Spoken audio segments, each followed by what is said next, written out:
Matt Lauer was fired from the Today Show. Disgusting new details about his alleged behavior are coming out. Matt Lauer's sudden drop from one of the top television hosts to just a shadow of himself has been something that has remained most shocking to fans. Before all the drama, he was one of the favorites at NBC and hosted several prominent people on his show, including interactions with many in leadership positions. However, behind the stellar public image, there was something very shocking that was brewing in the background. The outburst of these events sent shockwaves through the media, bringing to an abrupt end Lauer's career and even his marriage.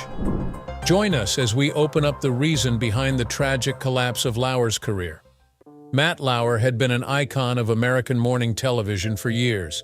He was born to Marilyn Culmer and J. Robert Lauer in New York City on December 30, 1957. His mother was a boutique owner and an ex-model, while his father owned a bicycle company.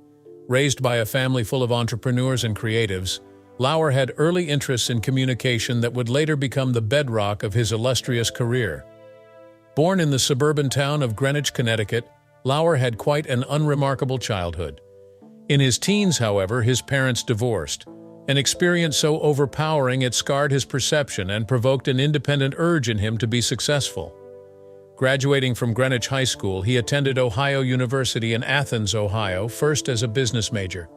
Soon he realized that his calling lay in the field of media and communication, and thus he shifted to the School of Communication. It was also at this time that his interest in broadcast journalism emerged fully, especially after taking courses in television production. He left the university in 1979, plunging into the offer to go into television, showing his readiness for leaping into the world.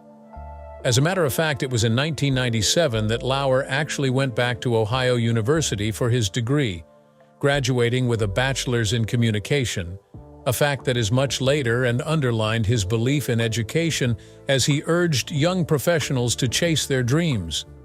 Meanwhile, Lauer's foray into television was humble but very pivotal. He started very lowly as a news producer in Huntington, West Virginia for WOWC TV.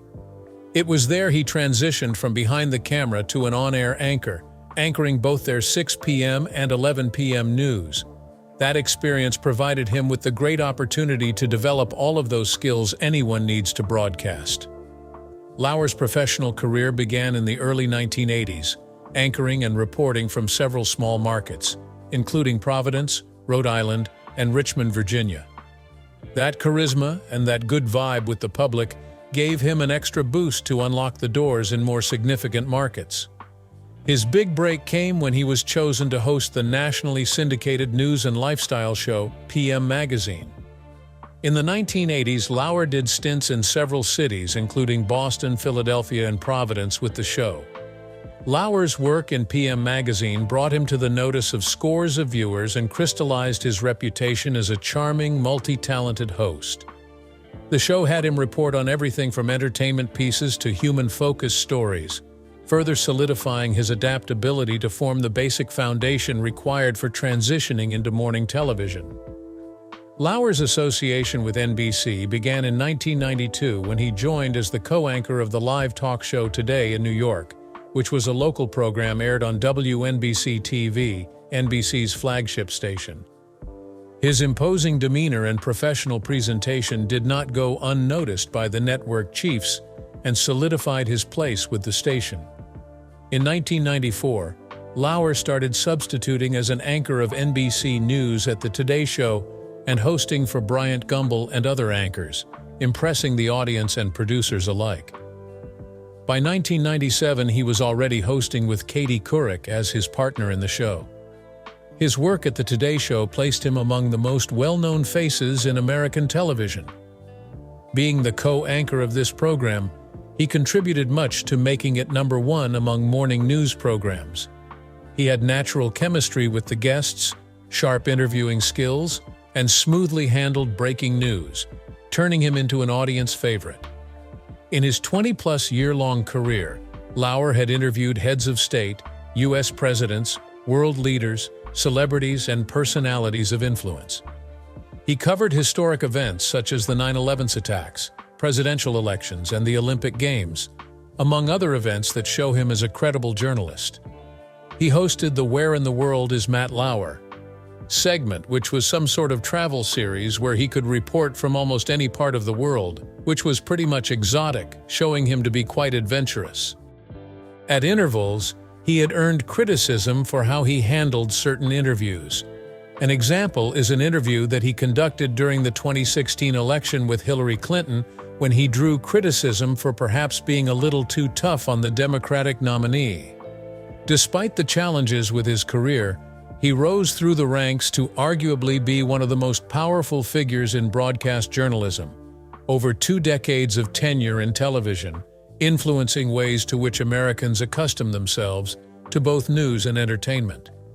He showed just the right measure, combining serious journalistic reporting to balance light-witted, campy airplay, capturing the attention of millions. In retrospect, Lauer's rise from a West Virginia local station to the Today Show was a tale of raw talent, the desire to achieve a dream, and just plain love of storytelling. His life and career are testaments that one could achieve what they set their minds to. Punctuating Matt Lauer's career in television journalism was his ability to conduct the most riveting interviews with some of the world's biggest personalities, together with his in-depth global event coverage. For more than 20 years that he has been hosting NBC's Today Show, he built a reputation as one trusted voice in American media who has handled hard topics, conducted candid discussions, and given insight into important occasions with his reporting. Lauer earned a reputation for incisive questioning that made him one of the most popular interviewers among heads of state. Such interviews include one with the President of Russia, Vladimir Putin, back in 2005, when he pressed hard on democracy, freedom of speech, and growing tensions between Russia and the West. How composed Lauer was with asking hard questions in politically tense situations is an example exhibited in this interview.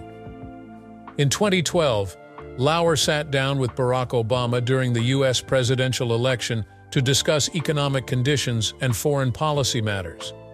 Lauer did not refrain from asking a number of provocative questions while balancing respect with a sense of investigation that would serve the viewers better in understanding the views of this political leader. His 2008 sit-down with George W. Bush to talk about his presidency, looking in the rear view at everything from the Iraq War to his legacy, was one interview that proved he could never mince words. Then again, Lauer really did just as well regarding interviews with cultural icons and celebrities alike, giving audiences a peep into their lives and their professional trajectories. His 2005 interview with Tom Cruise was one of those moments in television history that was talked about.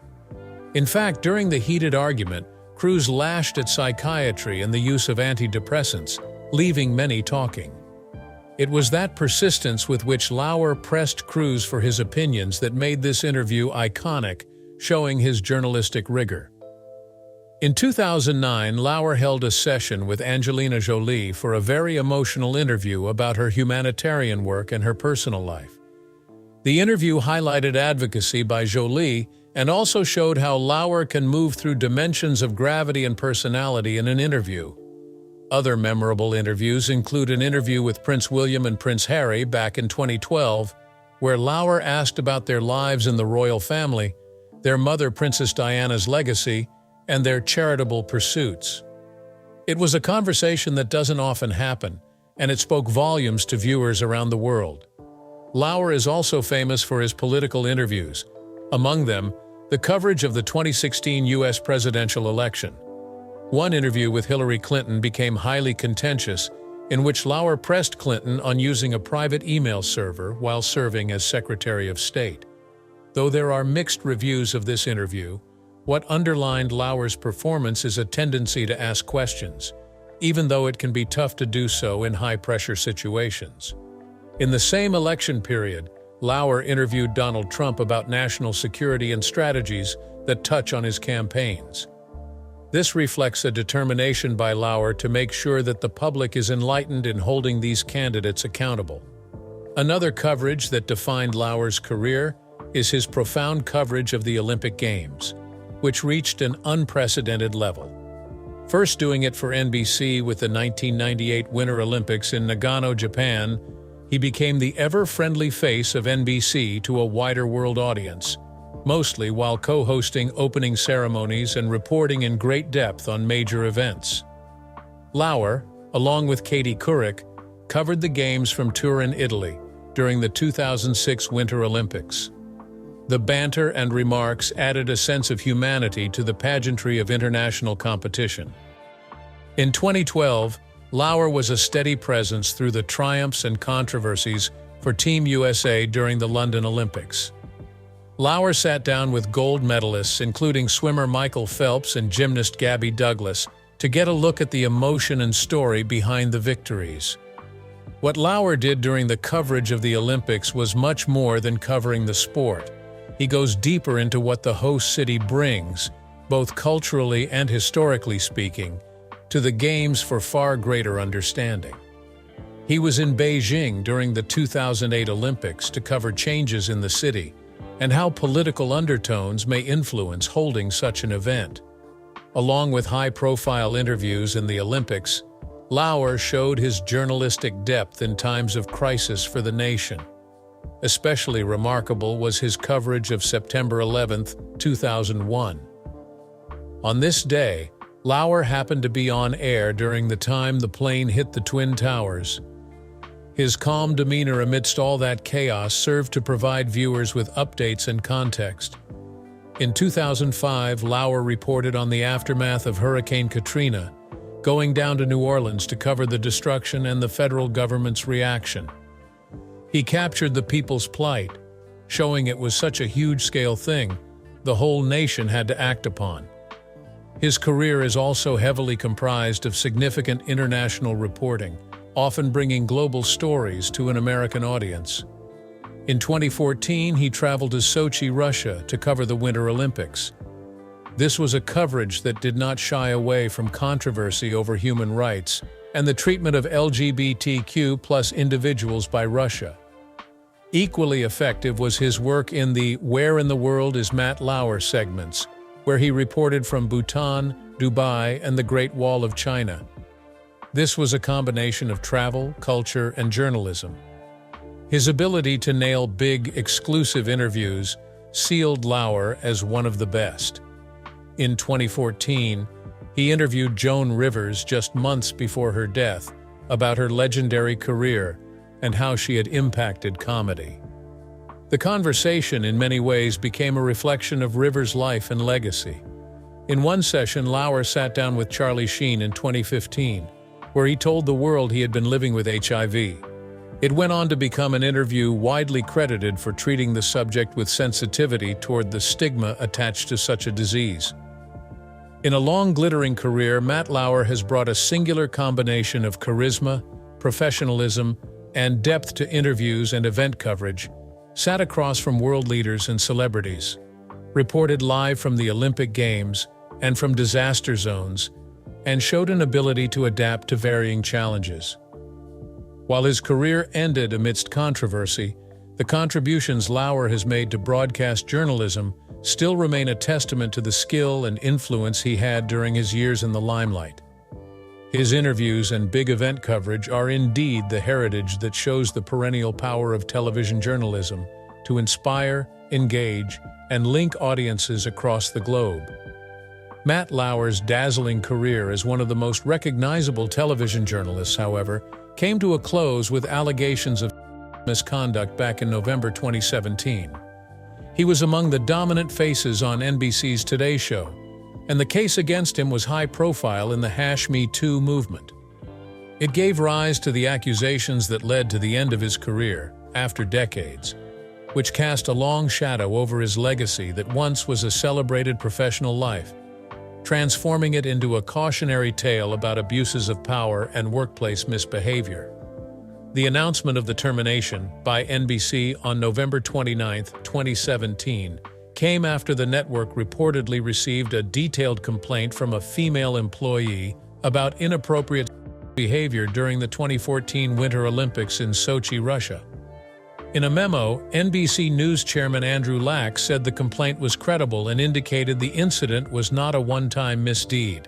It marked a stunning and swift unraveling of Lauer's professional and public persona. The accuser, later identified as Brooke Nevels, accused Lauer of in a hotel room during the Olympics. Nevels described the encounter as non-consensual, claiming Lauer used his power and position to exploit her vulnerability. Her allegations were published in Ronan Farrow's 2019 bestseller Catch and Kill: Lies, Spies, and a Conspiracy to Protect Predators, which thoroughly reported on the toxic culture at NBC and Lauer's predatory behavior. One of the most damaging allegations against Lauer came from Brooke Nevels, a former employee at NBC. In Catch and Kill, she described how, after a night of drinks with colleagues, Lauer invited her back to his hotel room. She described the activity from Lauer as violent and non-consensual, saying it made her feel ashamed and traumatized. That decision to come forward did not come without its consequences for Nevels. Many in the public placed blame on her for initially giving in to Lauer, though she had made clear it was not consensual. The weight of her revelation, however, was undeniable and served powerfully to illustrate how out-of-balance workplaces can be and how manipulation can be involved in such cases. Since Lauer's termination, more women have come forward alleging misconduct, including a claim that he made inappropriate comments to them, while others described explicit advances and acts of harassment.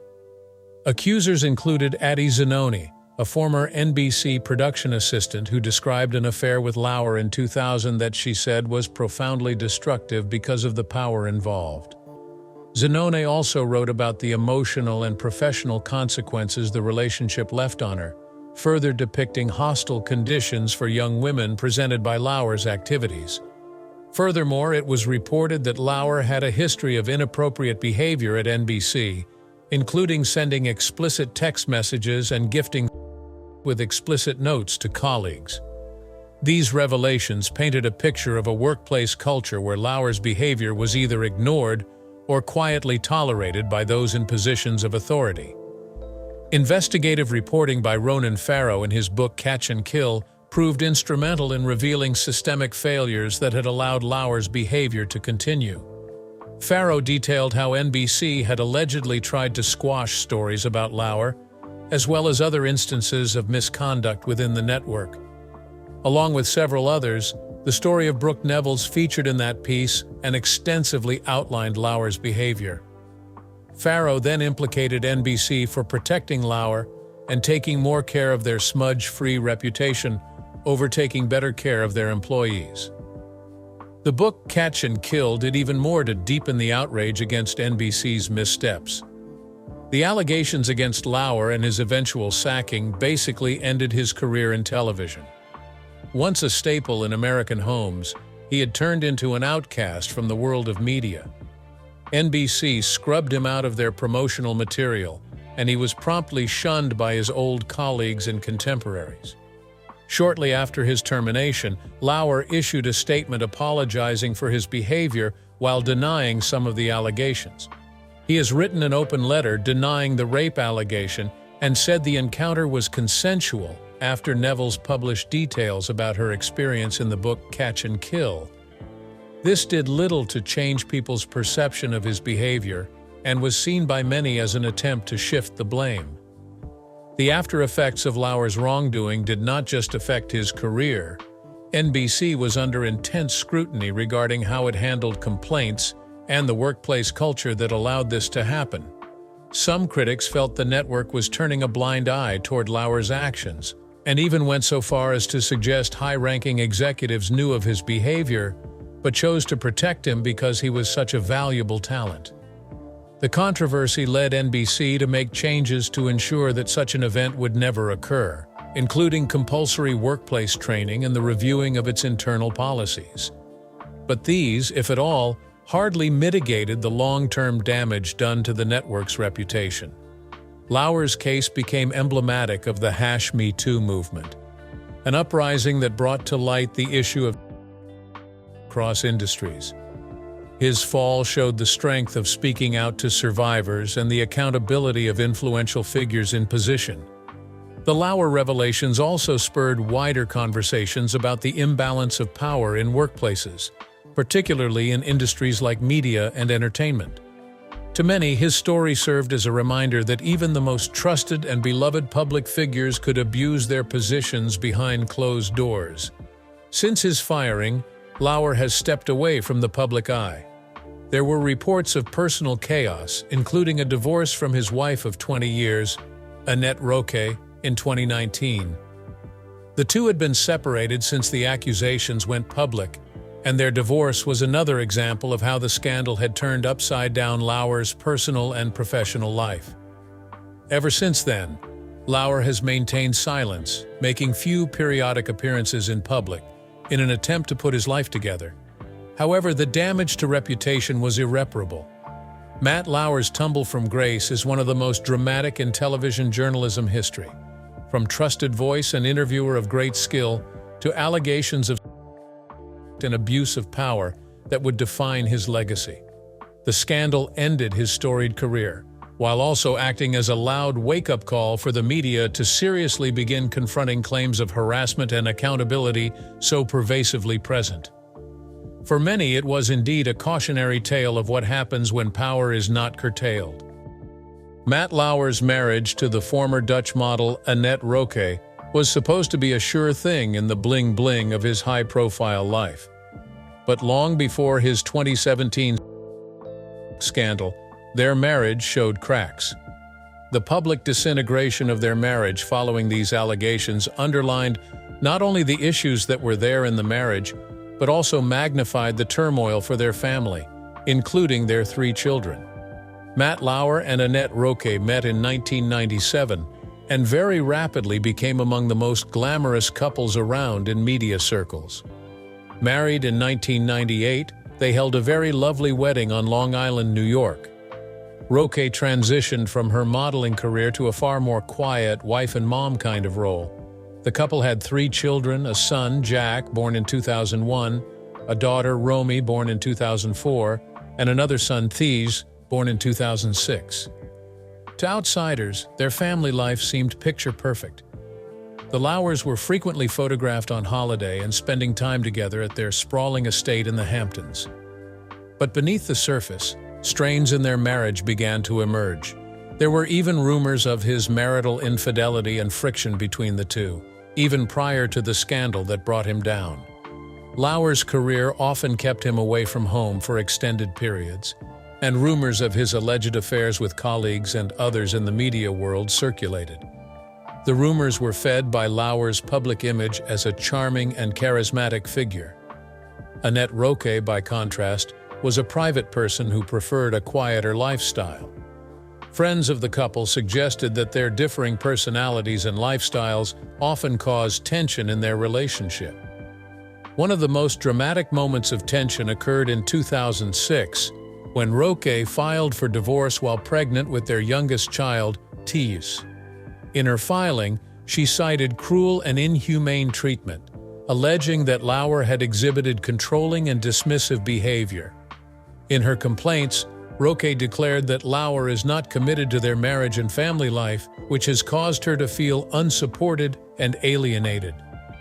The filing sent shockwaves into the public when Lauer's carefully crafted image as a family man began to crumble. But the couple eventually reconciled, and Roque withdrew her divorce petition. At the time, word was that Lauer had promised to change and pay more attention to his family, a commitment that temporarily fixed their marriage. Certainly, this was made apparent after Lauer was fired from NBC in 2017 on allegations of public reports of his infidelity, a claimed affair during the 2014 Winter Olympics with a colleague, being an apparent show of women in inappropriate workplace conditions, really put Roque under. Of course, the two were separated already, but the scandal simply made reconciliation impossible. According to sources close to Roque, she had been hurt and embarrassed because of the very public accusation and the betrayal it came with. In 2018, Roque filed a divorce based on irreconcilable differences, and the two finalized it that same year. The divorce reportedly cost Lauer millions. If reports are to be believed, Roque got a share of Lauer's estimated $80 million, including the couple's Hamptons estate, reportedly more than $36 million. While being in a tough position in such a deal, his preoccupation seemed to lie in limiting the damage their children could suffer from all these processes, and in trying to make all proceedings as quiet as possible. This obviously had a huge effect on their children Jack, Romy, and Thijs. Due to the scandal associated with Lauer's situation, it was also very public, and their children have since been in the very unwanted limelight. Therefore, they face constant media scrutiny into their personal lives. The story had gone that Lauer and Roque tried to protect their children from knowing the details surrounding the scandal. He reportedly continued being involved in their lives, trying to impress them as a father, despite everything that had happened to his public image. Undeniably, the family was strained, with the kids dealing with the knowledge of their parents' divorce and the aftermath of their father's actions. After the divorce, Annette Roque burrowed even deeper into her private life, putting more energy into her children and keeping the lowest of profiles. She remained in the Hamptons, where she had formed a close-knit friends and family support system over the years. For Lauer, he is isolated and filled with regret, according to multiple sources. Insiders said he has remained a presence in his children's lives, but his relationship with Roque was still strained, with little indication of reconciliation or improved communication between the former spouses. Matt Lauer and Annette Roque were indeed opposites in their marriage. On the surface, they depicted a perfect picture of how a successful and glamorous couple handles high-profile careers against family life. Underneath all that lay a relationship filled with tension, mistrust, and irreparable damage. The 2017 scandal just put the final nail in the coffin of a generally shaky marriage. While Lauer's action and subsequent allegations against him had been the proximate cause for their breakup, their marital discord stretched over several years, molded by personality differences, career pressures, and personal failings. Matt Lauer's marriage to Annette Roque was, from the very start, an allegory of how public persona and private life might be intertwined in a fragile, precarious relationship. The end of the marriage brought closure to Roque after years of strife and heartbreak, but marked yet another brutal defeat in Lauer's professional career, which he had lost only the previous year. Their story represents a reminder of the toll scandal and consequences brought about by betrayal, both to those directly involved and also their innocent family members who get caught up in the aftermath. The marriage of Lauer and Roque went from being stable to becoming another casualty of a derailed career and life due to misconduct and poor decisions. In 2017, allegations against Matt Lauer not only brought an end to his stay at NBC, but also cut him off from many former colleagues and peers in the media world. The now disgraced co-anchor was one of the most highly recognizable names in television. As his reputation went crashing down, so did a whole part of his life join into ruin. Lauer's sudden sacking had sent shockwaves in and outside NBC. And while most of his former colleagues, for example Savannah Guthrie and Hoda Kotb, took to Twitter to post expressions of sadness and a sort of disbelieving surprise, this professional relationship was dissolved without more ado. In its aftermath, many in the industry distanced themselves to avoid association with the scandal. Reports said even close friends found it difficult to maintain ties due to the severity of the allegations and the public backlash. The revelations also made it practically impossible for Lauer to make a comeback with the media, since his excellent reputation was irreparably damaged, and the trust amongst industry professionals had been shattered. Thus, his career never survived since he became a persona non grata in the world of television. In the years since his scandal, Lauer has kept a low profile. He moved to the Hamptons, where he started an increasingly reclusive life well outside of the public eye. It was there that Lauer clicked with PR executive Shaman Abbas, a longtime friend of his. Abbas, known for her work with luxury brands, is reportedly equally living a life away from the public. This would fit with Lauer's preference for life out of the spotlight in these post-scandal years. They've been spotted together on a number of occasions, and sources who have watched them from close quarters say they're steadfast and supportive of one another. Lauer has spent much of his time holed up in his Hamptons home, focusing on personal projects and laying low. The relationship with Abbas provides some stability, but the scandal and its aftermath remain one of the defining chapters in Lauer's life. Estranged from his one-time colleagues and never likely to return to television airwaves, Lauer embraces a quieter life. But his story still serves as a stark example of how the tides of public opinion and professional opportunity could shift in one fell swoop. That will be all for this episode, and we will be seeing you in the next one.